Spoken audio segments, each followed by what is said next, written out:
didn't make. That's how much he likes you. NDOT closed 74 exits at Crawford. Oh, yeah, that was in the... But there's no sign. Must be.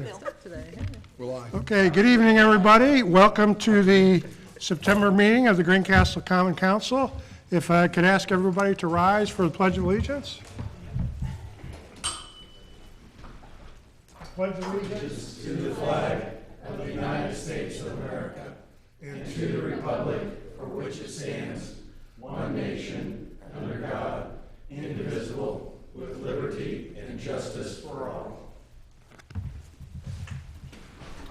Thank you, and again, welcome. Linda, can you call the roll, please? Counselor Adam Cohen. Here. Counselor Stacy Langdon. Here. Counselor Steve Fields. Here. Counselor Tyler Wade. Counselor Mark Hammer. Here. Counselor Gary Lemon. Here. And Counselor Dave Murray. Here. Okay, our next item of business on our agenda is public petitions and comments. So is there anybody, Gigi, if you want to come forward, and, introduce yourself for the benefit of those watching on TV, and Thank you. I think most everybody in council knows you. But I will do that. Thanks for having me, everybody. I am Gigi Genuine Finland. I have lived in Greencastle for 28 years, and at least 25 of those at my current residence of 509 East Seminary Street. Over the years, I have worked to make Greencastle a great place to live, having rehabbed a downtown building and having served on city committees and nonprofit boards, including Main Street Greencastle and the Putnam County Museum, serving as president for both of those organizations. I'm here tonight to petition you to require a variance for non-owner occupied short-term rentals. As I understand a new state law that went into effect on July 1, and I understand this with the help of my real estate attorney brother, so we could be right or wrong in my understanding. Requiring a variance for such activity is possible for you to do. The house next door to me was purchased by an LLC and has been transformed over the course of this last year into a short-term rental. It is now being advertised on Airbnb as the Major Dunbar House, and if you haven't seen it, it's gorgeous. I believe that without regulations, however, such businesses have the potential to degrade our neighborhoods in multiple ways. First, as a downtown Indianapolis sign designating a neighborhood watch area succinctly has stated it, good neighbors make great neighborhoods.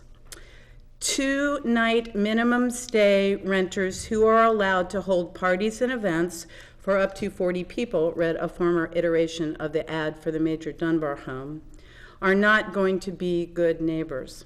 They aren't going to care too much about disturbing us, nor more importantly to me, they aren't noticing the stranger at my door. And what if the renting becomes intolerable for us? I might be inclined to sell my house, marketing it as a great place for an Airbnb. Would my neighbors on the other side be the next one to go? And there goes the neighborhood. A neighborhood, I might add, of lovely historic homes that enhance the character and quality of Greencastle.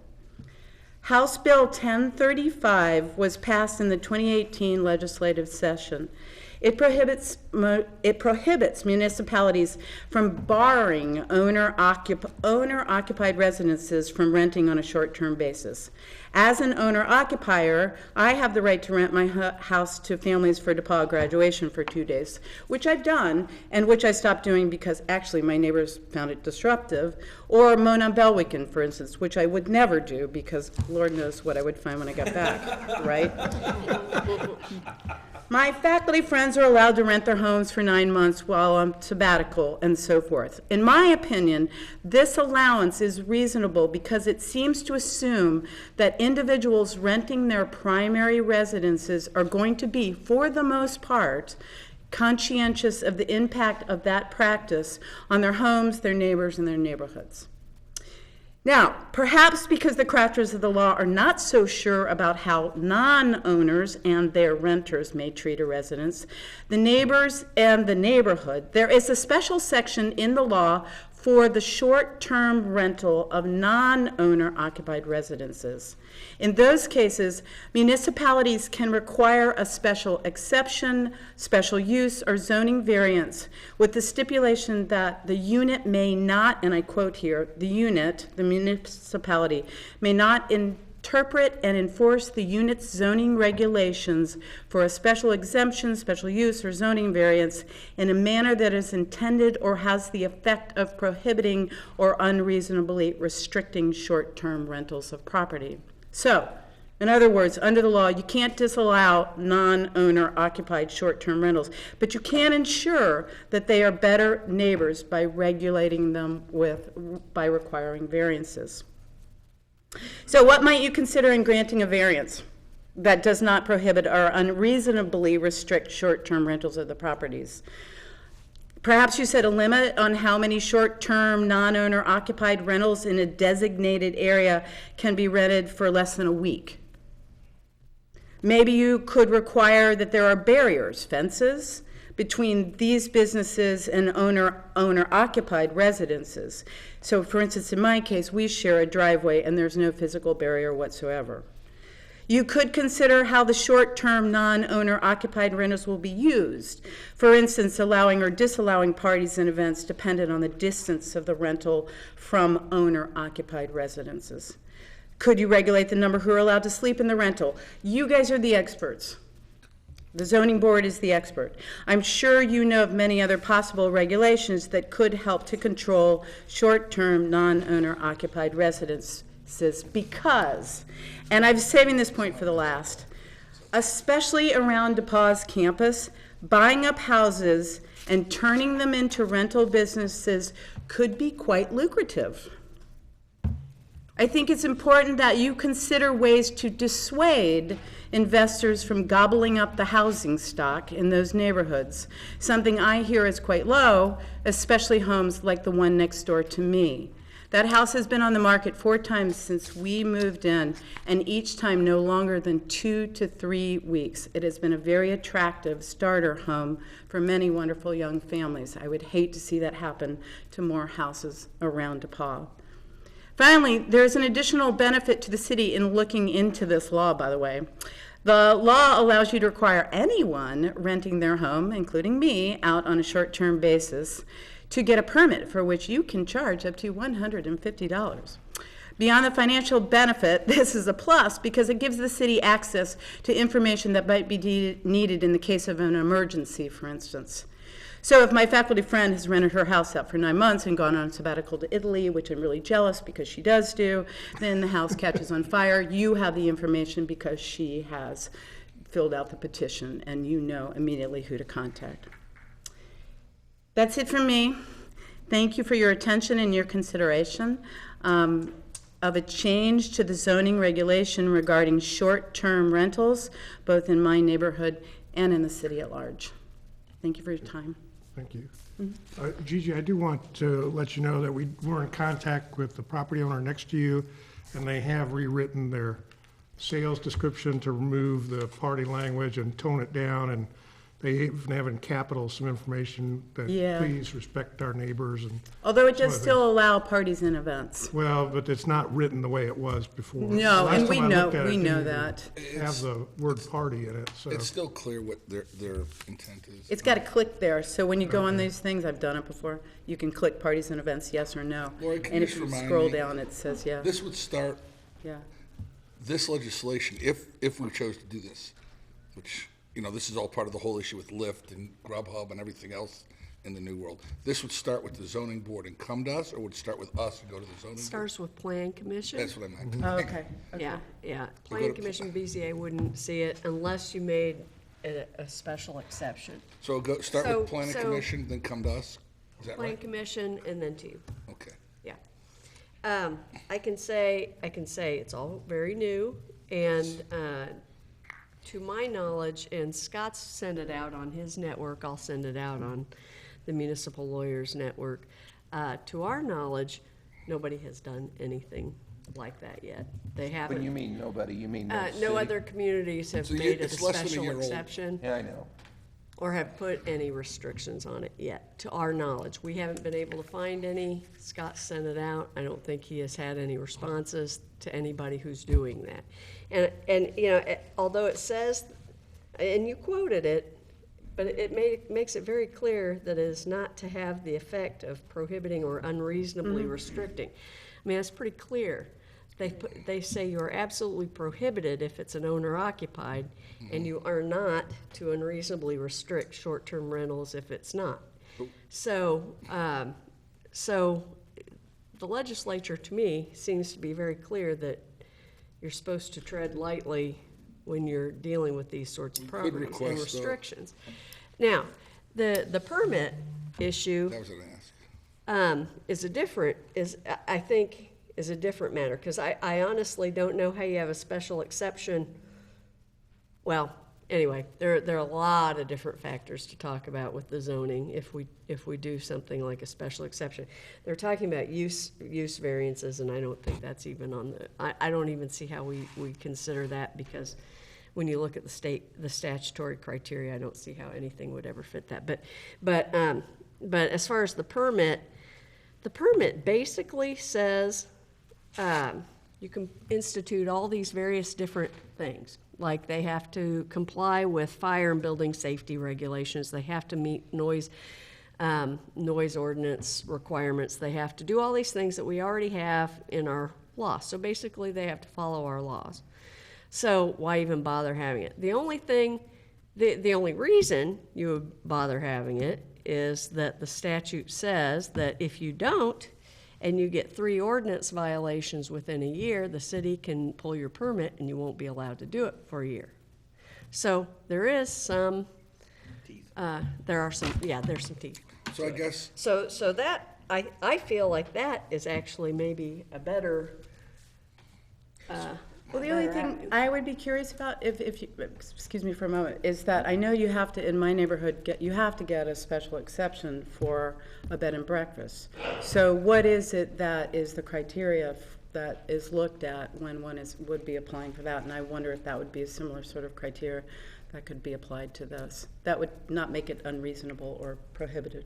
I guess the just question curious. is, what's a short-term rental then? When can a person rent a house and not rent their own house? can we, I mean, what's, just to keep this somewhat simple, people rent houses all around the whole city, and so who are we going, it's not such a simple, I know, but you know how much I love zoning stuff. Would we be able, well, I mean, just some facts. So I looked up after I got contacted. We have between 35 and 40 Airbnbs operating within the city right now. Most of them appear to be what I call traditional Airbnbs, like some of the apartments downtown. They're renting out short-term. A number of them that I found were people renting out a bedroom. This was one of the few that I found that initially, even though they corrected it, used the word party event center. I did attend an event in Cloverdale last year. One of my swimmers' families rented out a Airbnb for their graduation and had a large party, and that did terrify me. And I will say that one was on 40, and I couldn't see another home. But it's probably not what we want in our neighborhoods. 2 of my neighbors have been approached about selling their homes. They wouldn't tell me the corporation. I don't think it's the same one, but somebody's approaching them. So but you mentioned permit. That would not go to the planning commission. correct, That would just be us. correct. And that might be a lot simpler, cleaner, especially since you said it has teeth. I don't know that any of it's gonna be simple, but, And the fee is a one-time fee. and it's a not one-time an fee, annual. it's Didn't care not, about it's the not fee. an annual fee. We're I not was going to going by make the- any, I wanna make it clear, we're not going to make any money off of this once you add in all the administrative fees that are gonna, or the time that it's gonna take staff and, to administer all of this. What But- happens to their property tax? I mean, if I'm in a house that's mine, I pay 1% of the appraised value. Now it's a commercial operation, does it go to 3%? Yeah, I don't know the answer, can't- I but don't Scott, know the answer. Scott looked into, I know that they do pay, so it does help our economy in some ways because they do pay innkeeper's tax. Scott, if you wanted to talk about what you found. They would lose their homestead. Oh, yeah, they'd lose the homestead. So the taxes would increase regardless. I think at least go to 2%. So I checked with Eric Freeman at the Convention and Visitors Bureaus, and even after 15 nights of rental, the State Board of Accounts assesses the innkeeper's tax, so they would still, the Convention and Visitors Bureau would still get that percentage due them. Now, what it does to the assessed value would be a question for the assessor's office. I think it would also be a question I'd want to talk with our building commissioner, Pat Thibodeau, about as far as commercial versus residential. I checked with Pat, and we both feel that the work that was done for the neighboring house did meet the building code. I don't think it would necessarily be commercial, because it's still operating as a residence. I don't, but I don't know. But it definitely would lose the homestead exemption for sure. So the taxes would go up on the property. There's no Scott? question about that. Generally, income-producing It would be? residential You think it would property be? is taxed at 2% Right. as a cap. So that's things like apartments and things like that. But hotels, for example, fall under the commercial, and that's 3%.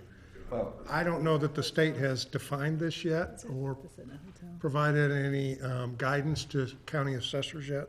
We'll try to find out, though. Scott, Yeah, would I it don't be know the reasonable answer. to ask you, I mean, to me, we have basically a couple of choices. We do nothing, which might be the logical choice. We just can't do anything. We create a permit system. The only thing that intrigued me about the permit system was the 3 violations, or we go to the planning commission. Would it be reasonable for you maybe by February or March to give us just a recommendation on what to do? Which might be, but come back with some recommendation based on your expertise? Working with the city attorney and her schedule, that would be important. Is there any limit on the permit fee that can be imposed? Yeah, Yeah, 150. 150 is the limit. it. Okay. And it's one time, and if you have to renew, you get no, So you it's don't no get, deterrent whatsoever? you don't, It's you a- don't, no. it's You an don't get a enforcement. renewal fee. It's enforcement force. I mean, it's clear to me that we need to examine this, because this is a It's a potential big, problem. it's a big issue, and I'm wondering big why. issue. It's getting bigger. And I'm wondering why, yeah, and it's getting bigger all the time, and I'm wondering why other communities haven't done anything, and why the legislature protected owner occupied. I think some way of they this have. actually came out of the city of Carmel. They had proposed a pretty stringent ordinance that would basically prohibit these kind of things in certain residential areas of Carmel. And as you know, there's a lot of people who up there have money to fight things, and they fought it through the legislature. And, you know, this is again a classic case where the legislature has removed local control of certain things. So as I joke with our legislators, I've said, you know, you guys remove local control, I hand out your personal cell phone number when we get complaints, because if you take away our power to address the issue, we don't have that power, they have to turn to you to get the issue resolved. You know, here we've kind of got a half a basket of things we can do, and they've removed some of the normal controls we might put on stuff. And it's worded so strangely about special exceptions, you can do it, but you better not do much. I mean, that's basically what they're saying. And so to me, it's just waiting for litigation to determine how much is too much, and, because it's not clear, to me, the statutory language is not clear at all. I think Look the to you for some thing, guidance, Scott. I am already beginning to Right. try to find some information for people with that interest. And it could be this legislative session, they'll be bringing back more, this topic might be coming up again. I don't know. I'd like to see what the legislative history is and read some of that too, to find out what was behind some of the decisions that they made. I mean, I think Gigi made some really good points. I do too, I there. agree. And for an economist, I mean, this is an externality, right? I mean, I have to worry about the people who live next to me and what they're doing, right? It can be positive, right? They can paint their house and clean up trash, and that would enhance. But if, on the other hand, they turn the house next to me into a party house, or people just don't keep up with it, it has a negative impact on my house. So I think we should look at this. And I realize that our hands are sort of tied by the state legislature, but I think we should see what we can do and be reasonable. It also brings people into the community too, if Sure. and if there aren't parties going on, it's good, they come to the town, they eat at our restaurants, they go shopping, they go to events, and. You don't want that next But, Well, what it Not does ar- do on I'm the flip not- side, I'm not it arguing. discourages hotel growth. Because people can go there versus a hotel. Would you like a councilman like Gary to volunteer to work with you? You know, and I like, I mean, He ignored that. you said you're experts, I'm an expert of nothing, but, I mean, I like the thing about 3 violations, now we can do something about it, right? I mean, if there's a. for a year, Yeah, well. for a yeah. year, but still a year is a, Calendar year or 12 months, again, those are the things, yeah. I think well, I think Yeah, it says, I would say it says a year, calendar. so that would, to me, be a Yeah. full 12 months. Otherwise, how you gonna say? Right. Well, otherwise, what's it matter? Everybody's 12-month period. And then they have to pay $150 again. That might be the simplest solution for us, I Scott. think it's obvious that this is going to take some discussion and some additional research, and hopefully other communities are having similar discussions to ours, and perhaps we can share and benefit from each other's experience. You know, hopefully Lori will pick up some stuff on listserv, and same thing on the planning listserv, and we can find some things out and be able to bring some things back to you after some work. I mean, some of the This things is with the something- special exceptions are, I guess you could say, there has to be enough parking, for sure, that would be an issue, although it's a single-family residence, staying as a single-family residence, so, but I guess traffic concerns, noise, of course, is an issue, but that's under our noise ordinance, not under our zoning, anyway. Basically, you're saying then that all enforcement, the way, as it stands now, falls back on the neighborhood. No, not at all. Falls back on our police, unfortunately. yeah. Well, Tom's the one police who's is gonna have to call the neighbor who's gonna have to call the police. In other words, if, that's what I guess that's where I'm getting at. Yeah. And then it's gonna come down to the judgment. You ready for that, Tom? The judgment of our officers on parking, noise. and Have there nuisance. been any issues with the 40 that we've had so far?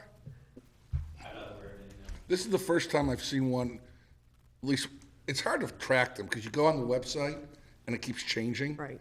This is the first one I've seen advertised that clearly had, even with the new wording, it's a little different. Right, terrible wording. A Terrible. little different bent to what they're envisioning. Yeah. It's more like the ones I see down on 40, kind of in the more rural area of the county. Bill, have you brought our legislatures into this conversation? We did, yet? this did come up during Cracker Barrel in the spring, and, you know, my general comment was, again, if you remove our ability to handle this at the local level, we're gonna be calling you. Because essentially, if they remove the power that we have, we don't, But this particular instance or whatever has not this particular example, but the concept came up in general at Cracker Barrel. They're tying the hands of lots of communities because of Carmel's overreach Yeah. on so many issues, this being one of them. So many issues. If I can add So many one issues. last thought, if this is treated as a zoning issue, property owners have 15 days to correct a zoning issue. That would make it very hard to do the enforcement. You mean an enforcement issue, Yes, if it's tied to, property maintenance? right. Well, zoning too, also, both those things. Right. Except for noise. Except for noise. But if it's a property maintenance issue, under statute says 15 days, so, to clean up your property. And that's state code, that's not Greencastle If you've code. got a party on a Saturday night, you got 15 days to correct it. Well, the party's long ago, that's 2 weeks, you know? But that's how it is, I mean, and that's how it is now. Yeah. I mean, for every property that Well, there is. what And- intrigues me a little bit is what you said about parking. I mean, if they advertise this place for party and events and everything else, and they have 40 people come, and then Right. there's 25 vehicles, where are they gonna park on Seminary Street? What they're banking on, Right, you can right. tell what they're banking on. That's from why I'm where they're saying buying. that's a possibility as far as special They're exceptions. banking on using its weekends. The Paul parking lots are all across the street from these places. Okay. Now, I'm saying DePaul's gonna allow that. Yeah. I'm just saying that seems I to don't me. know if there's any. Yes, there is. Yeah. There's a Are big there one. ones close to you? There's DePaul parking across the street. It's right, they just tore that. It's already They parking. tore Yeah. that house. Okay. On the other hand, I'm thinking out loud, what do you do about I mean, do you say you have to have so many parking for the people who are staying there? I mean, people have parties at their houses, and, I mean, I just don't know. Yep. I just don't, I'm just trying to think of how we would write. Scott, I will get you two councilmen. I don't know, we have to think about how we're gonna That will do help, it. help work out some solutions. I mean, it's clear. Gary will be one of them. This is clearly a. Tyler's not here, and you complicated issue. usually assign But the, I think the consensus among us. and Yeah, we're we'll definitely, I mean, there's We need enough to of them. look into this. And we want people to be good neighbors, of course we want people to be good neighbors, Yeah. yeah, We wanna, yeah. and we have to abide by what we have to do, and that's, we can't unreasonably restrict and Right. discourage and everything else too, so. But in the meantime, we still have our noise ordinance, we still have the police ability to go to the house, and if it becomes a real problem, it could be a common nuisance, which is actually a criminal, not just an ordinance violation, but an actual criminal problem, which would be, right, Tom?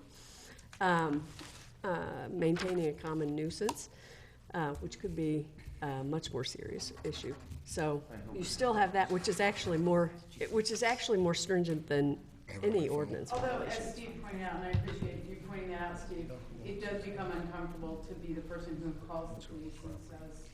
Well, Right. the other But, part, but even if we had this whole system, it's still, I assume that it will still be that way, If I might unless you suggest- want staff, I mean, We have a long agenda, and okay. Yeah, I'm just well, suggesting- yeah, we'll keep working on it and move Yes, forward. yeah. February, March, Yes, thanks, Eugene. thank you. And I know, We're not gonna forget this. I know Gigi will keep our feet to the fire on it. Oh, probably, Bill, you're right. Keep our feet to the fire. Go to the bag. Thanks, Get Gigi. Tom's cell phone. Yeah. Thanks a lot, you guys. Thank you. Let me call Travis Lenneweber up. He is the Associate Vice President for Finance at DePaul, and we were having a conversation the other day, and he offered to maybe just come, and I said, keep it crisp. Just give a couple updates as start of campus and the new academic year. Sure, so I will keep it as crisp as possible, and I will offer the caveat that I am providing project updates, and I am the finance guy, not the project guy. So I am reading bullet points provided to me by my partners. I'm going to cover 3 projects that are ongoing. The first is KEMP, or Campus Energy Master Plan. The second is the Residence Hall, and then the third is College Avenue. First off, on KEMP, that was all the piping and digging that you saw over the summer. There's now been installed just short of 5 miles of new heating and cooling pipe. So the moving gates that you saw all summer should be subsiding as we're now moving into the school year. The second piece on the Residence Hall, overall this project is on schedule. The block masonry has been completed, and they are continuing with the structural steel. On the Residence Hall, like I had said, that it's proceeding on schedule. Third piece, the College Avenue project. So there will be concrete poured beginning on Monday, September 16th, and it's going to start at the north end by Hannah Street and work south. That'll be the first piece of timing that you see there. That project's going to continue. It has not been on schedule. This is one that's been delayed by numerous things they were finding as they dug into the ground there, but hoping to help gain up some ground. I know Tyler's not here, but speaking as one of the councilmen, it's definitely gotten much better. They've done the new improvements you all have done in terms of letting us know what's going on in the neighborhood is definitely appreciated. So pass that on to whoever. I will. Glad to hear that. And we're going to continue as a team to send updates to city council members, city officials, fire department, police department, and then also RIDPATH because they're so close. Okay, thanks, Travis. Thank you. Okay, any other public petitions or comments? I'm down in the back. Can I speak from here? Yes. Sure, yeah. You might want to just introduce yourself so people. Haywood Ware. I live in Arlington, right around the corner from where they're talking about. And if an Airbnb has to collect sales tax, and so they have to have a DBA, so they have to have a tax number, which you could probably say it's commercial property, because they're conducting business there, not just room and board. So at least their property tax would go up. Yeah, well, I'm sure that probably either Department of Local Government Finance or State Board of Accounts will be sending guidance out to the county assessors in that regard. But on the sales tax, yeah, they should definitely be collecting sales tax, most definitely. So, and then this other law that Lori mentioned covers the innkeeper's tax, so that's brand new too, so. I have a niece that does that. Yeah. She's in Oregon, but she's her house, and it's her house. Yeah. But it's separate. It's a detached building, and she has to pay commercial property tax. Yeah. So I don't know if Indiana's the Well, same. we'll make contact with our county assessor, just kind of see if they've gotten any updates from the state on that. Thank you. I haven't seen anything come across some of the listservs we're on, but we'll see what happens. So, thank you. Yeah, once you file for the state ID number, they ask you on there all these questions, and one of them, will you be, about innkeeper's tax, so they get you there. But the problem is somebody's doing it without even applying for sales tax. Yeah. Well, in this Flying under case, the radar. It's owned by an LLC, so they Yeah. must have, right? Well, You could get a federal ID number and that's it. yeah. No, on their listing, Bank account. it indicates that there's Yeah. local taxes due and things like that. And some of the other listings had that information as well. So, any other public petitions or comments? Hearing none, we'll move on to special requests. Our first is a street closure request from our own fire department. I believe this is for open house, John? And that will be scheduled for October 3rd, so for the benefit of those at home, if you want to give a quick overview. Yeah, this street closure for our annual open house we have every year. We're requesting a street closure from 3:30 to 8 p.m. that day on Indiana Street between Walnut and Poplar Street. The event itself is from 5 to 7 p.m.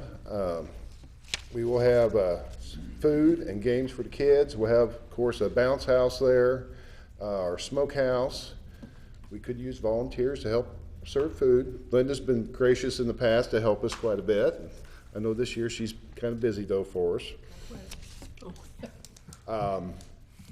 Like I said, there's prizes for the kids. We also have our annual fire prevention contest. We'll be announcing the winners from the schools on that itself, so. I got a question. You said this is October the 3rd? October 3rd. That's a Thursday night. That's the only reason I ask that. Yes. Okay. We've always traditionally done it on the first Thursday of October. Okay. I believe this is probably almost 20 years now, I think we've been doing this. Well, if Tom's okay with it, I'll make the motion. Tom, you Tom, approve? you okay? I'll second the motion. A motion and a second to approve the street closure request for the fire department's open house. Any further discussion or questions? Hearing none, please signify your approval by saying aye. Aye. Any opposed? Any abstentions? John, before you go. Yes. This is a thank you. I became a part of your statistics in August. We had a fire detector go off crazy, just, I don't know what it was doing. I'd never heard the sound before. And this is kind of a public service announcement for the public.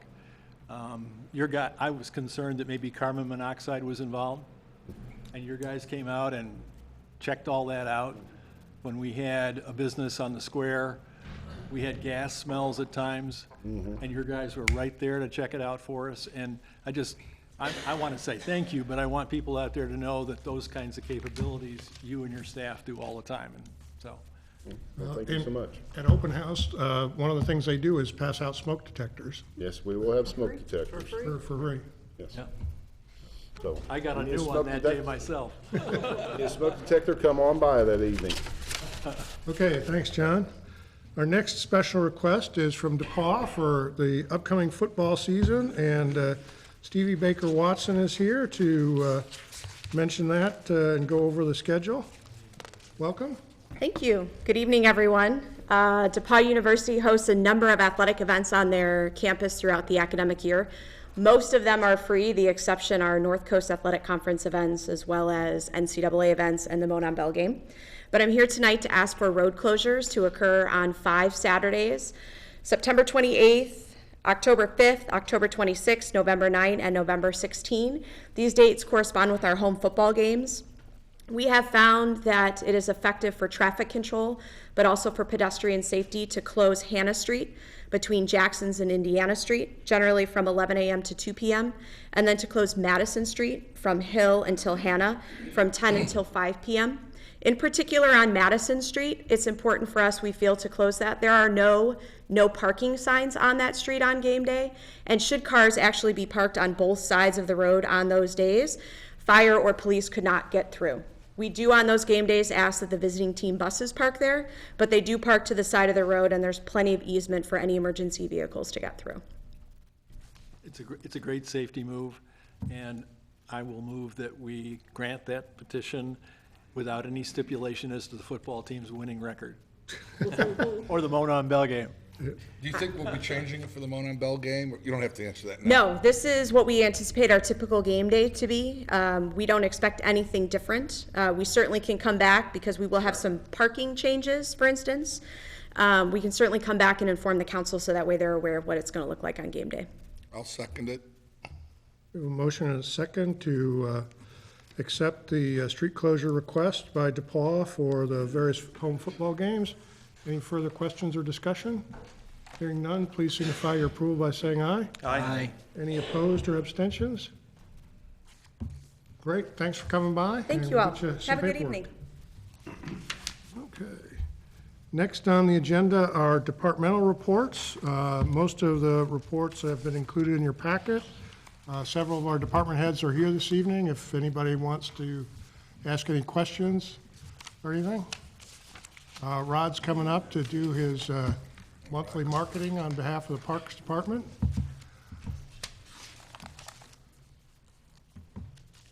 All right, you found, yes, it's time to market some of our programs, that's right. Okay, in my report, I've given you a number of photos, pictures of activities that are going on. With the tennis and pickleball court project, we have a new set of adult exercise equipment thanks to the Kinetic Change group here in town and the Carr family.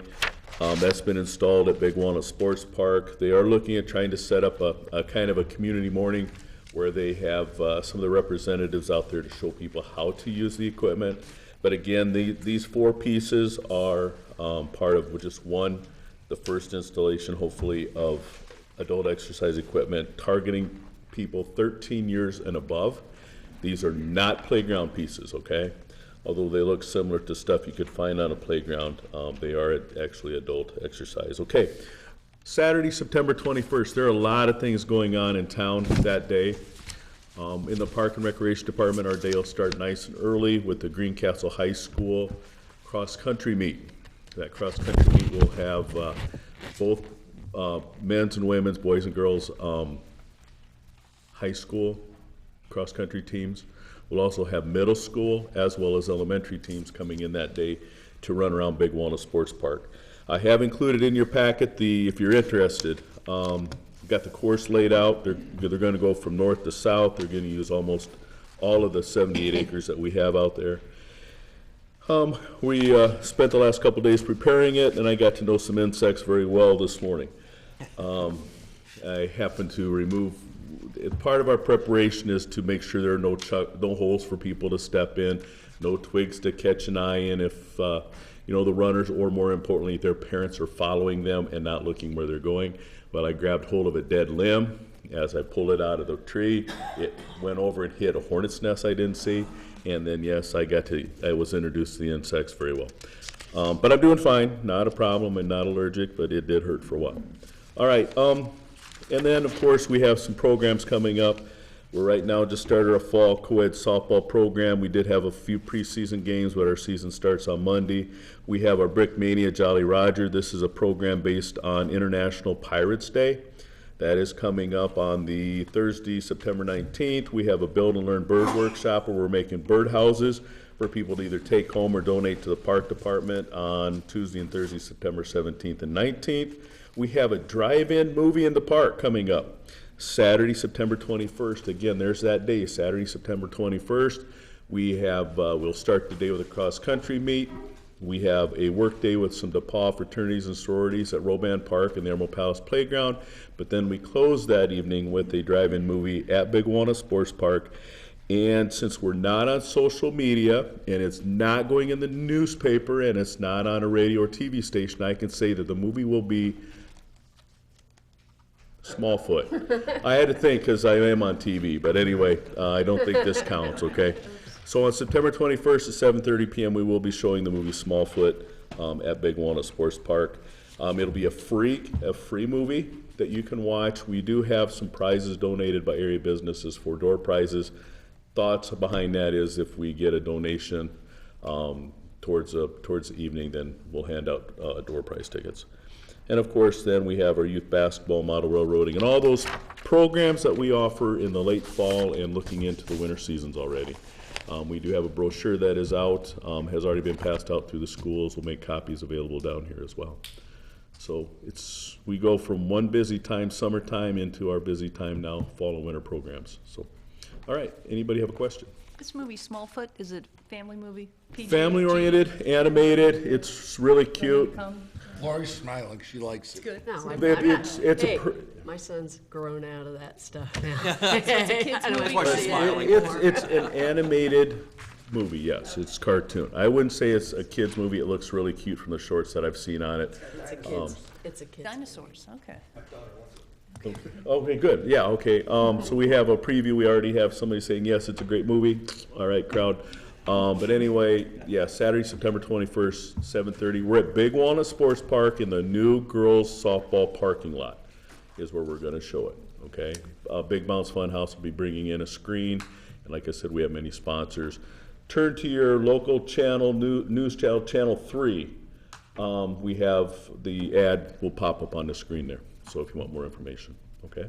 Rod, I was out at the park this week, seeing, since they've started work on the removing the old, getting ready, it looks like they're gonna have to put an awful lot of gravel in there. I mean, Yes. it looks like there was not 12 inches or 4 of gravel at any point. Correct. Right, and that was one of the things that they did determine. Drainage was a concern in regards to the problem that we had earlier, so they have dug out they're gonna put about anywhere from 12 to 16 inches of rock in there with drainage tile running through it. So we're looking at taking care of the problem from the very start, and then, yeah, The previous specs had 4 inches. right. During one of the meetings, it was said had 4.2 had a range. Somebody said that there was a range of 4 to something inches. In the old one, underneath the old set of tennis courts, okay? But this time they're digging it down, and believe up to some point there was 16 inches of rock coming in with drainage tiles laid in to help with any drainage underneath and around the new tennis and pickleball courts. Okay. At one point, I think it was 6 inches, and to save money in the original specifications, they moved it to 4 inches. There was a change, there was a change from the original specs, when it originally went out to bid. Well, I hope that with this time, we follow the specs, we don't change them and try to shortcut anything. Correct, and I would have to agree with that. Yes. I think that was made loud and clear. Yes. Earlier meetings. Yeah. Yeah. We will get 14 inches. Well, the contract is for the specs that we haven't Yeah, and we changed it. various. And we also have our city engineers out there. We also have a third-party soils engineer that's checking compaction and all that stuff for us, and they'll check it at various points along the way, so we've engaged some additional assistance. Right. So, okay, thanks, Rod. All right, thank you. Have a good evening. Tom, you have a event coming up?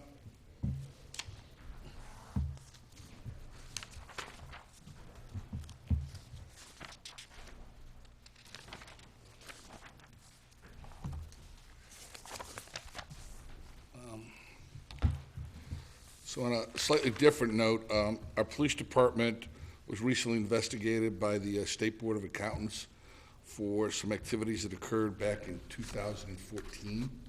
And I was wondering if you could kind of comment, fill the public in, and the council in on all of that. Thank you. Yeah, absolutely.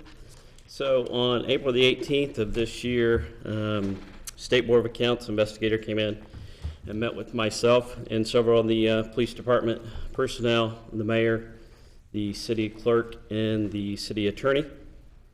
We were informed by the State Board of Accounts investigator that 3 officers were receiving pay from both the city of Greencastle and Ivy Tech during the same work hours on specific recorded dates.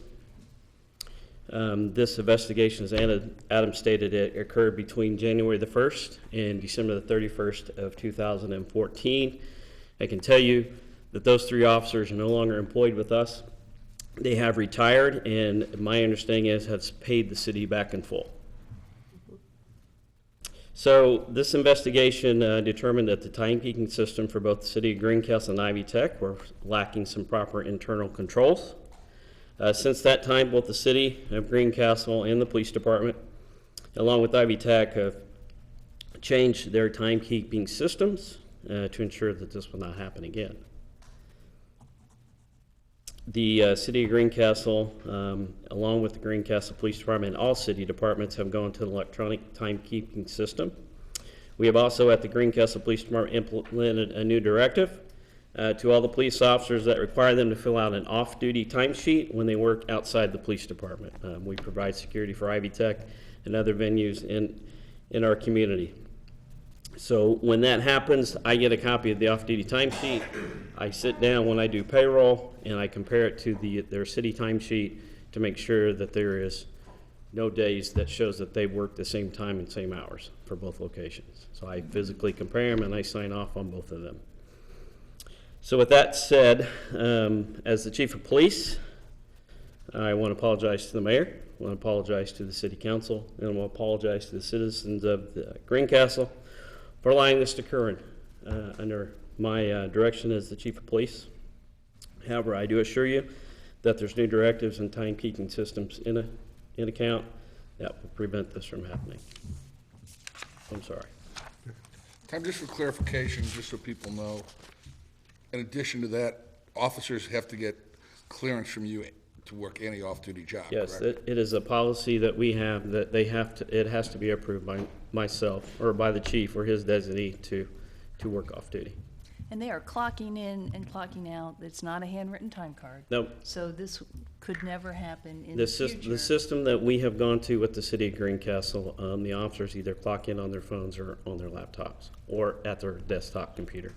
There's 3 different ways they can do it. Council?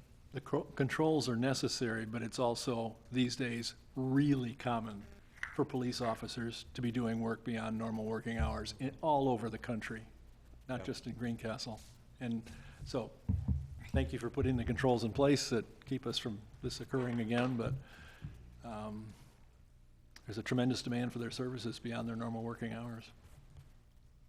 And just so everybody's aware, after we received the report from State Board of Accounts, after they released it, we did pass it on to Ivy Tech so that they could also take whatever actions they saw fit. And we have received that word back that they have implemented some new policies as well. I just want to say, I want to thank Tom for coming and talking to us about this. And it is my opinion that the procedures that have been put in place, this will prevent this happening in the future. I'm sorry it happened, but I'm reasonably sure that it won't happen again. So I want to thank you for bringing this to the council and to the citizens of the city. Thanks, Tom. Any other items? I have one other thing, but if we're done talking about this. That's what I was going to say, yeah. I just, again, thank you for your candidness and willingness to come before the council. And again, like it's been said, we've got some controls in place now that should keep this from occurring again, so. Absolutely. I'm satisfied and appreciate your apology too. To change subjects, can you briefly tell us a little bit about the exercises taking place at the middle school Yeah. this weekend, just so if the public sees something, or, I mean, I think it's a great program. I think it's great they're doing it. It's not the first time they've done it. They keep building on it. And can you just kind of let us know a little bit about what's going on Saturday morning? Yeah, I was wanting to end on a positive note There you with this. So, not to make light, because what did happen was serious, and once again, I apologize. But as you saw in my council report, under training, or under the community part of it, you know, we meet on a regular basis. Myself and Assistant Chief Brian Hopkins teach active shooter in our community, and we constantly have churches, nursing homes, factories reach out to us and ask us to come and talk to their training staff or their employees about active shooter. So this Saturday, and I know Jared's going to help us out with the article in tomorrow's paper to let everybody know it's strictly just an exercise. But on Saturday morning, starting at roughly 8 a.m., you're going to see multiple emergency vehicles. And when I say that, there's going to be multiple police cars, there's going to be multiple fire trucks, there's going to be ambulances there, and you're also going to see some air helicopters. You're going to see probably at least 3 helicopters in and around the middle school on the ground. And what we're doing a mass active shooter training incident at the Greencastle Middle School. It is closed to the public. I'm sorry to tell you that. The public cannot come and view it. But I'm going to guesstimate that we're probably going to have, with all the emergency services, the role players, the observers, we'll probably have anywhere from 200 to 300 people there at this event. It's going to be really big, but we're going to test our law enforcement. We're going to test our fire departments. We're going to test our emergency services, medical personnel. You know, in a 2-hour block of training, and at the same time, we're including, why we're having it at the school, we're including them, and they're going to test their reunifications of students. So we're going to test themselves. So it's going to be a big event. There's going to be a lot happening in about a 2 to 3 hour period. But we're going to bounce from the middle school to the to McInally Center, where the main event will be. And we're going to start at 8 and hopefully end at noon. But it's strictly an exercise. It's not real world. It's not real life. But this is why we're training. So if we have an event like that in our community, hopefully we're prepared and ready to respond. Tom and his colleagues have been working on this for what, almost 2 years? It's been a 2-year project. We started out with a tabletop, then we kind of did a hands-on tabletop with a command vehicle. Now we're to the point we're ready to finish it up with a full exercise. And we'll be out at the middle school for about a half a day. And it's this Saturday, September the 14th. It involves all of Putnam County. All of yeah. Not outside, it just. No, it's strictly, now the only agencies outside of Putnam County, John, correct me if I'm wrong, would be the air ambulances, right? Oh, of course. Yeah, so the air ambulances will be outside of Putnam County, even though we do have one here in Putnam County at Stat Flight that stays out at the hospital or out at the airport 24/7. But they will be coming in, but all the emergency services between police, it's us and the Sheriff's Department, Greencastle Fire and all their county fire departments that want to participate, our local ambulance service, yeah. And just to be clear, there will be no youth football league that day behind the school. But my understanding is everything's been put on hold that day for us to have our exercise. Okay. We made that very clear, because we are actually using those locations to put helicopters in.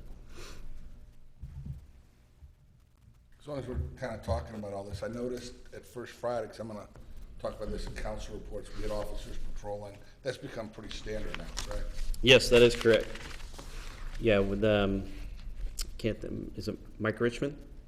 That coordinates those. He has reached out to our department, and we try to have 2 officers there designated to that event. We're not taking officers off the street. We still have officers dedicated working the street. Those are officers who are off duty for the city, dedicated to that event. And we had several at the Music Fest also. That's all.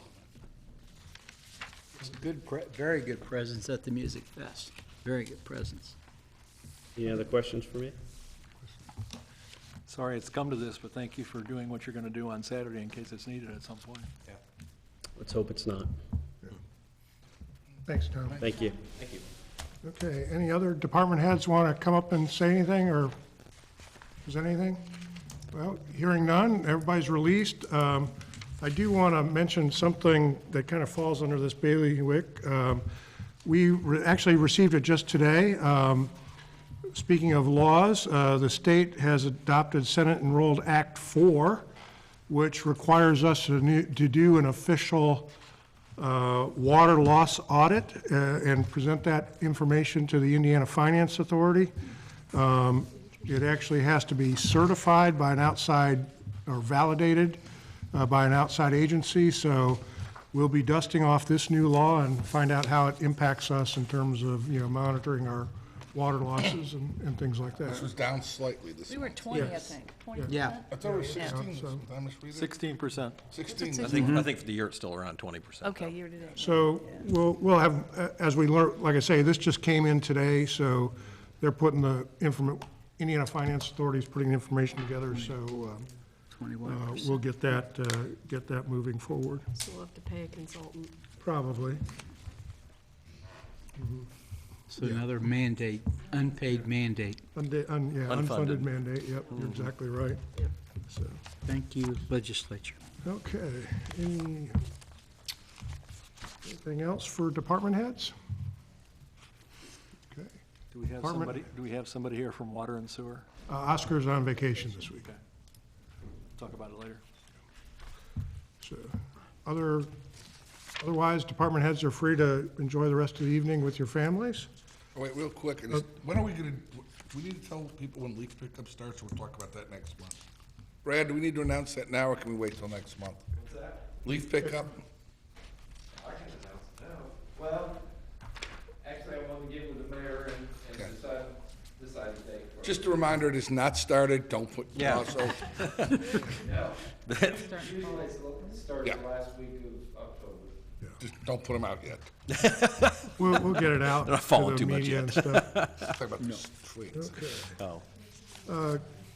Just a couple of quick items. I am still looking for candidates to serve on the Human Relations Committee. We've had a couple people indicate an interest, but we still have several positions that need to be filled on that. So if people want to submit a letter of interest, that'd be great. We're going to try to get a press release out on that as well.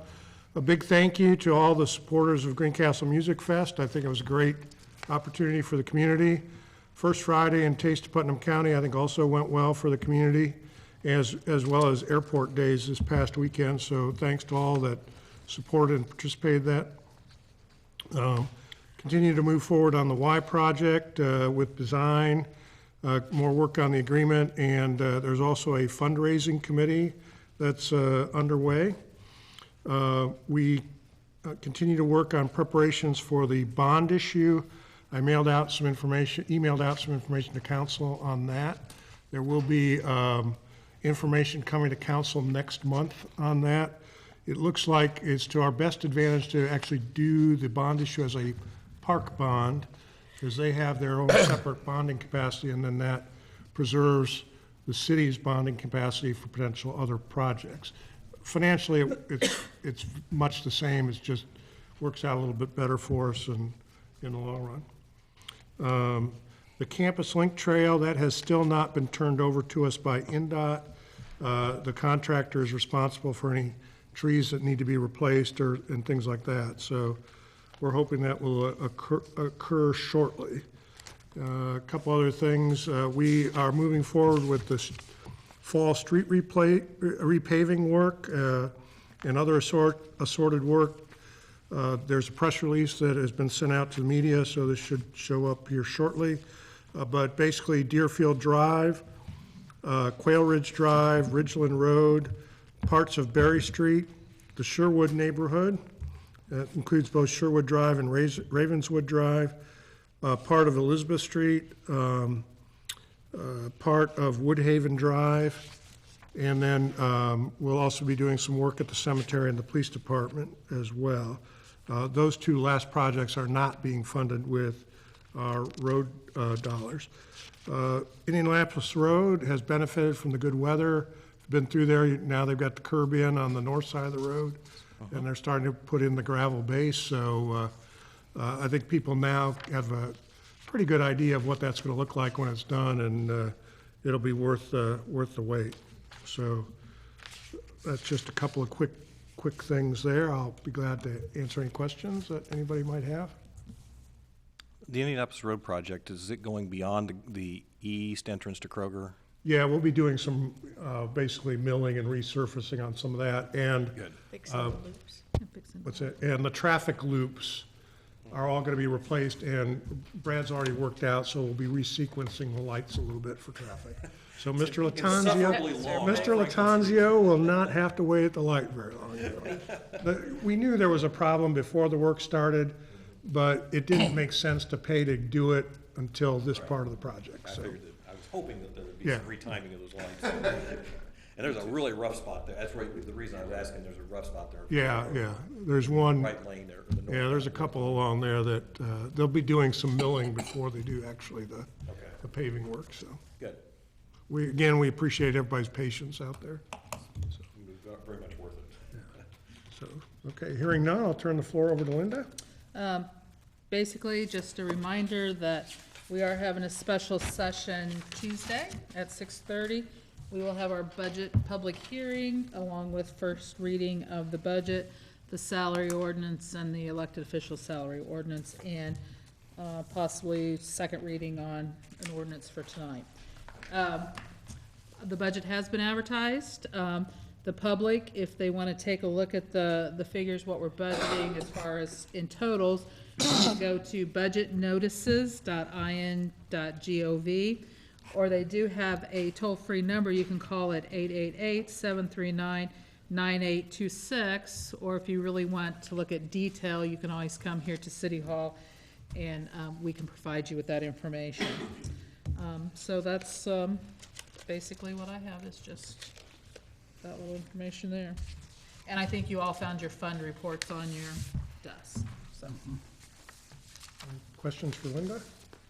Okay, hearing none, we'll move on to councilors' reports. Oh, You got anything more? Oh, you never ask me. Well, you're No, I know, I mean, You're a department head. I've You're usually supposed to talked speak enough up. by now, so. About Airbnbs, that's enough. Okay. Just a couple quick announcements. September 27th, reminder, there's that Pride Festival downtown that is still moving forward. The person who spoke to us, Matt, is no longer with DePaul, but some other people have taken the reins on that, and that'll be going on the 27th. I would reiterate for anybody at home what Stevie had to say. All of our athletic events, except a few, are free, so it's easy, fun entertainment if you want to do something. Then lastly, I'm just really didn't want to discuss it tonight. I just mentioned to council, and if council wants to say something or catch up with me, they can. I've asked the mayor and Linda to consider to our street closures event to put a little checkbox in there about whether or not we're asking for security and then who's providing the security. I think as we move forward, we have security at more and more events. That way it's just one more thing that we know and is clear and we're ready to go forward with. We kind of threw it at Pride, and then it just kind of, because people were leaving, it wasn't on the original document. It is set, there will be security there, but I just think it's time to ask that question at any event. Do we need security? And if so, who's providing the security for it? So if anybody has a thought on that, you're always free to let me know. That's, I think, what I got. Yep, I'm sticking to it. One quick thing this weekend, free community event, Greenlight Art Festival. It's happening kind of on the corner of Tennessee and Wood Street, Friday night, and then Friday night from 5 to 9, Saturday from 10 to 4. There's going to be food, there's going to be entertainment, and we're going to have 42 artists showing their work and selling their work.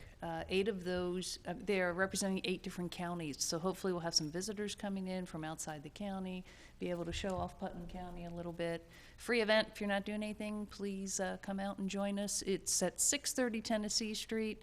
It's actually on the grounds right behind Putnam County Comprehensive Services. A couple streets will be blocked off. We already voted on it earlier, and hopefully the weather will be good. And what night was this? Yeah. Best day of the week. Yeah, Saturday looks good, tomorrow evening looks good, yeah. And this is Saturday night. Friday night, 5 Friday. to 9, Friday and night, then okay. Saturday, 10 to 4. Okay. Yep. 10-4. That's it. I have nothing. Again, I know I do this every fall, that you know, the sun's going down a little earlier and everything else now, and you're starting to notice streetlights that are no longer illuminated. So if you notice those, and can either notify Duke Energy directly or call here to City Hall and report those. We actually have a link on our. And then there's a link on our website now. Splash page of our website. Yeah, so. Isn't there a number at the bottom of the streetlight they should record before they call I us? think there is. It's, Yes, there is, Yeah. on each pole. yeah.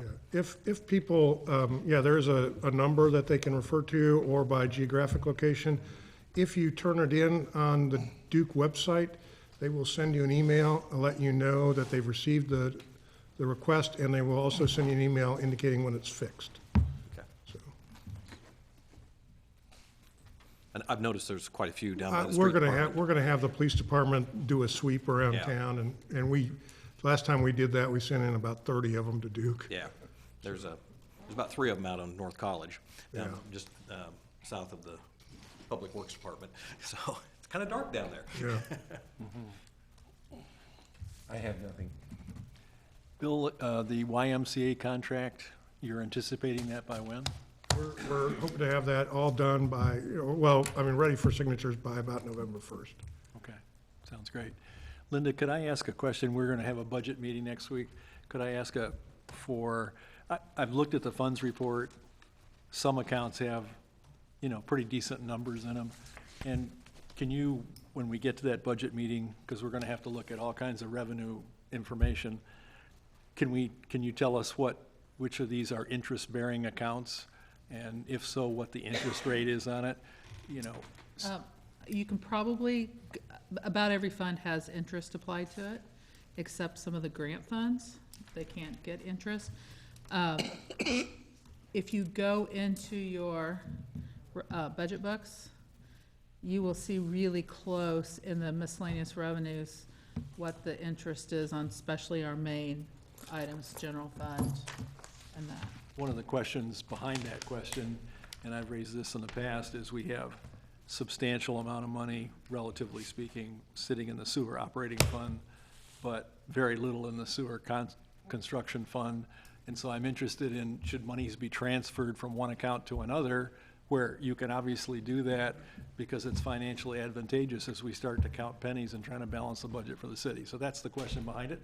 I will go look at my budget book and we can talk later. Yeah, you can kind of see that, but the way that interest is allocated it's just allocated based on what funds are in it. So, the wastewater would be getting a lot of interest because it carries a higher fund balance, but, Okay. for the other one, it's all allocated just over what the fund balances are, so. I Thank will you. tell you that, like today, we have a CD for wastewater, $1 million at one of the banks here in town, and we just do it a short term, and, I deposited 12,000 some odd dollars into that account just from the interest on a 3-month CD, so.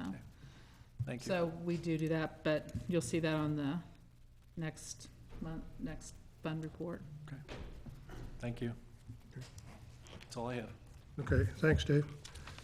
Next item of business is approval of our minutes. There were 4 sets of minutes distributed to council, and I will entertain a motion for the minutes. For all 4? Or do you want to do them one at a time? We can do all 4. We can do all 4. Yeah. So moved. Second. Good, Gary. Gary Lemon? So we have a motion and a second to approve the 4 sets of minutes of August 8th, August 15th, August 27th, and September 5th as presented. Any further discussions or questions? Hearing none, please indicate your approval by saying aye. Aye. Aye. Any opposed or abstentions? Next item of business is city claims, so Mr. Hammer. Okay, reviewed the claims, I think everybody else probably has too. The payroll for the month is $435,312.69. Pensions, $15,366.80. Direct accounts payable, $575,947.37. And regular accounts payable of $189,700.53, for a grand total of $1,216,327.39. The direct accounts payable, that's the biggest one, $575,000. We have Joe Spiker in there for sidewalks and ADA curbs for $32,388. We do have big insurance payments for our annual, I hope annual premiums, for liability insurance and workman's comp insurance. And the total there is about $249,000 plus dollars, almost $400. So that's a big chunk of it. And we've got for the Foyts? Foyts, yep. Got it, okay. Contractor for Indianapolis Road, $174,600. Redevelopment Commission spending quite a bit. We've got a bond payment, and the civil engineering has several payments in there for Indianapolis Road, Zinc Mill, Calvert Way, Big Walnut Parking Lot, and then we've got some other some other monies for the community center, and then regular just utilities and stuff like that. That totals $48,778. So that's the gist of the $575,947. Under regular accounts payable, we've got our annual support in there for Beyond Homeless for $10,000. We have payment to Brett Hurley Construction for $7,500 for unsafe buildings. Civil engineering, again, for contract fees for the month, $26,454. Hannum Wagle and Klein, park improvements for $33.95. We also have $4,900 to Marcy's Tree Service for park improvements. Putnam County Comprehensive Services for $3,056 for park improvements and maintenance staff. And we've also got shade systems for $13,405.78, which I think Rod mentioned something about a shade structure, and that's probably that. That's it. That's pretty much the ones that I just went right down with all the park improvements and lumped them together. Joe Spiker for from contract fees for $11,037.50. Bought a trailer for the Public Works Department for $4,090. Some more. Got $7,033 for legal fees, a retainer for One Beacon Insurance Group, and a rec desk for $3,900. I didn't know what that was, to That's Mike the- Morris. That's the parks software program. Okay, that's their software. Annual cost. Okay, cost okay, for that. so that's the name of the software Yeah, program. rec desk. Okay. Recreation desk, there we go. Rec desk, okay. So, with all that said, I move to approve the claims as presented for $1,216,327.39. Glad to second it. We have a motion and a second to approve the claims as presented. Any further questions or discussion? Hearing none, please signify your approval by saying aye. Aye. Any abstentions? One abstention. Okay. Okay, we have no old business. New business, I need to remove one item under there, and that is ordinance number 2019-5, the general obligation bond ordinance. Because we're switching to the park board, council still has approval of that, but it will be next month, so that will be forthcoming. So the first item of business is ordinance number 2019-4, an ordinance amending section 822 of the Greencastle City Code regarding the schedule of no parking zones. So I will read that. This is first reading. Whereas section 8-22 of the Greencastle City Code lists the no parking zones within the city of Greencastle, and whereas the city wishes to update its list of no parking zones within the city of Greencastle, whereas the Indiana Department of Transportation has granted the city the authority to regulate parking along US 231 within the city limits. Now therefore be it ordained by the Common Council of the City of Greencastle that section 8-22, schedule of no parking zones, is hereby amended to add the following no parking zone.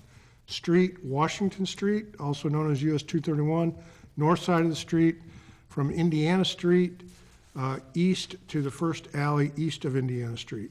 All other provisions in section 822 shall remain in full force and effect.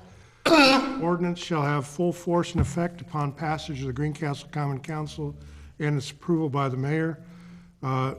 Passed and adopted by the Greencastle Common Council of the city of Greencastle this blank day of blank 2019 with all the appropriate adoption and signature lines. So this is first reading, and we've kind of talked a little bit about this in the past. Dave, you've been spearheading this. Do you want to make any comments? Just basically that we're eliminating 3 parking spaces on the north side of Washington Street across from Starbucks.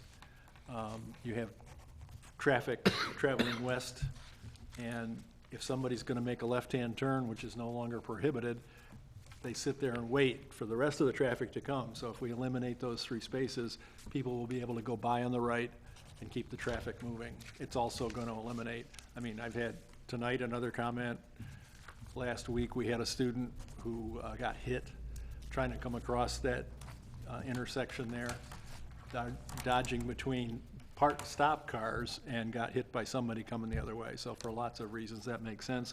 The only other thing that's gonna be an adjustment, it's not required in the ordinance, Lori tells me, so it's not here tonight, but we're gonna move that handicap parking spot that is on the, let's see, southwest corner of the square in front of the old John Dillinger building. You're dating yourself. Yeah, well, somebody told me about them. We're gonna move that up east 1 spot, so that when those tractor trailers are going around that corner, it's gonna keep that handicap spot a little bit safer. So, but that's not required, as I understand The way it. it's written now, it says it's the westmost spot on that block, and so it would still be the westmost spot on that block, so we don't need to change the way that the ordinance is written. Just change the striping. Thank you for all your work on this, Dave, because That's this will okay. make the square a little I better. thank Brad and Tom and Tom's staff for sorting this out, really. So I would be glad to make the motion to approve ordinance 2019-4. We may have a couple people in the public here that might want to make, do we have anybody in the public We that have to wants have to a make a motion comment? first, don't we? Not for public comment. Okay. Anybody want to comment on that? I guess I'll comment. Please. I've been dealing with parking on the square at least, my daughter's now 20, and it was before her, so at least 21, 22 years, back when I was city attorney. Am I allowed that, or? Be better if you came up and, well, Yeah. we know who you are. I'll make my way that way. If you also would introduce yourself, even though. 6 weeks post the new knee, so let me hobble my way up. Trudy Sylvia, former city attorney and owner of the building on the square on the corner. I talked to the mayor prior about getting rid of that 1 spot and moving that handicap spot down. I think it's a good idea. There was a talk that it'd be 2 spaces instead of just the 1. I think just 1 is enough. I probably have the best view of that parking spot of anyone in the city, as my office is directly upstairs and I overlook that corner. I don't think with this ordinance we're at all solving the problem of semi-tractor trailers turning the corner at Washington Street and Jackson Street, coming around either heading, south and then east, or west and north. West to north is actually a little bit more dangerous on that corner than south to east is. At least once a week, there's a semi-trailer that blows a tire there or is up on that curb, sometimes daily when I'm in my office. I don't think it fixes that. I don't know about the 3 spots on Indiana Street again. I don't have a dog in that fight necessarily. I think that whole corridor is a little bit dangerous. I don't know if just the 3 spots are going to fix that. Having, again, spent a lot of time in that area, I'm concerned of piecemealing it and not getting everything that needs to be accomplished. They did take down the no turns when they were doing the construction in that area, is why it used to be that you couldn't turn south off of Washington Street onto Indiana Street, and then that was taken down during construction and stayed that way. It's because we discovered that actually. It does help. Well, it isn't, there was no ordinance. I thought that was an NDOT decision. I thought it was an It was in that jurisdiction, but there was something weird about them when they were up. I mean, do you have a suggestion for what we would do? It's within our power. I mean, we can't do the bypass. No, I understand that. That's been talked about. The plans are around here somewhere. Yeah, but we can't do it. I understand. I don't know. I guess my concern just is with just the 3 spots, is it enough?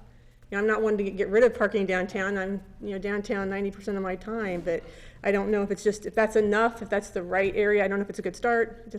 Well, I think we'll be able to maybe pick 1 or maybe 2 of the spots back up, because when the bank goes ahead and builds their new building, there's been some discussion about whether or not we should close the alley there, because, you know, it's very dangerous to either pull in or pull out of that alley. And the bank, in their current site plan, they've got provisions so that anybody making deliveries to any of the businesses that face on Indiana Street, they will be able to exit through their drive-up lanes. So they'll have enough clearance and space there to do that.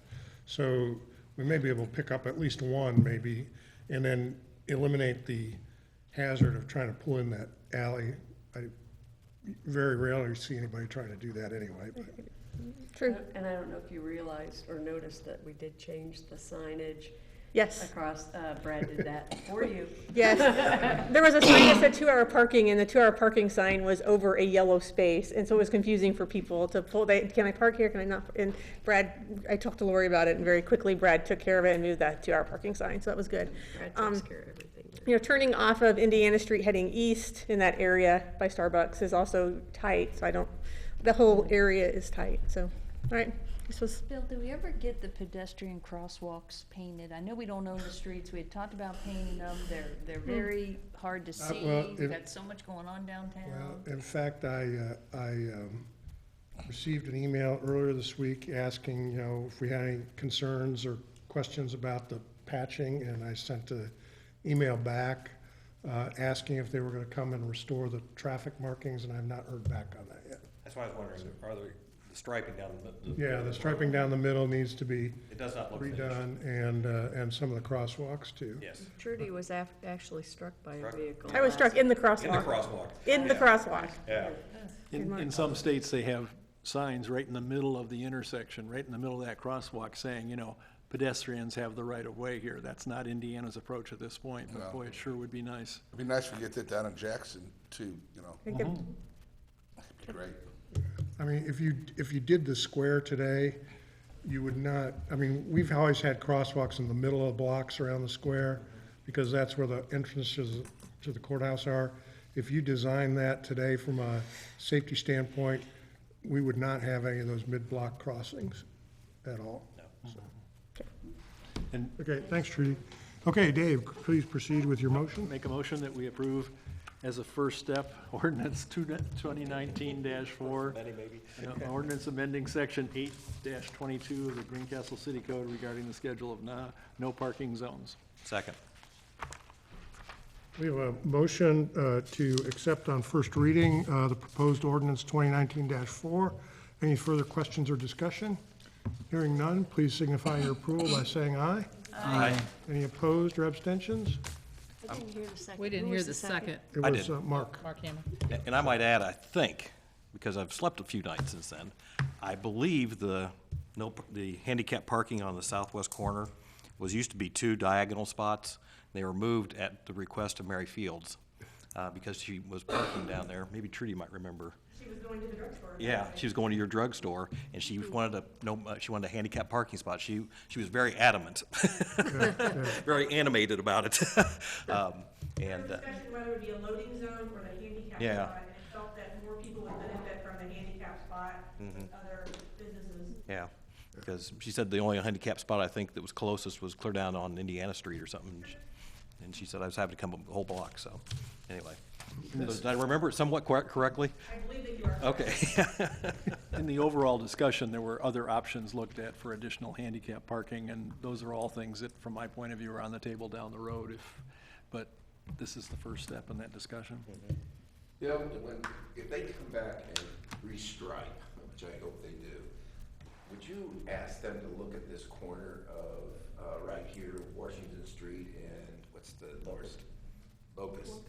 Because people coming west have a stripe and then it jumps over. So if I'm turning left, which I often do, those people are coming right at me because the middles do not match up. Oh, okay, yeah. It's very similar down Yeah, I by know. the bank. You know, you kind of have to.